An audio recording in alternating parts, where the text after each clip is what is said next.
आज सकाळी महाराष्ट्राचे उपमुख्यमंत्री माननीय श्री अजितदादा पवार यांचे विमान अपघातात दुःखद निधन झाले। या दुःखद घटनेने संपूर्ण महाराष्ट्रावर दुःखाचा डोंगर कोसळला आहे। या दुःखात पुणे शहर व जिल्हा सेवा संघटना सहभागी आहोत। पुणे शहर व जिल्हा सेवा संघटनेच्या वतीने अजितदादांना भावपूर्ण श्रद्धांजली।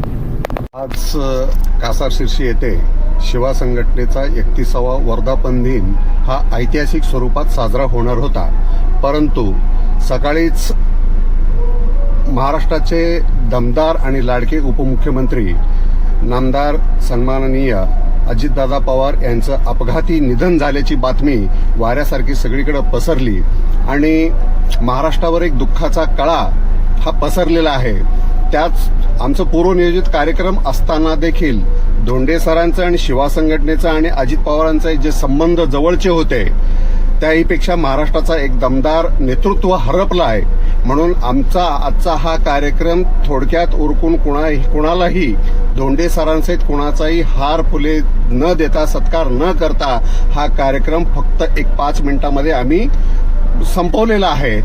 म्हणून आज शिवा संघटना महाराष्ट्र राज्य शाखेच्या वतीनं प्राध्यापक धोंडे सरांच्या वतीनं मी आदरणीय कैलासवासी अजितदादा पवार यांना भावपूर्ण श्रद्धांजली अर्पण करतो। आज सकाळी महाराष्ट्राचे उपमुख्यमंत्री माननीय श्री अजितदादा पवार यांचे विमान अपघातात दुःखद निधन झाले। या दुःखद घटनेने संपूर्ण महाराष्ट्रावर दुःखाचा डोंगर कोसळला आहे। या दुःखात पुणे शहर व जिल्हा सेवा संघटना सहभागी आहोत। पुणे शहर व जिल्हा सेवा संघटनेच्या वतीने अजितदादांना भावपूर्ण श्रद्धांजली।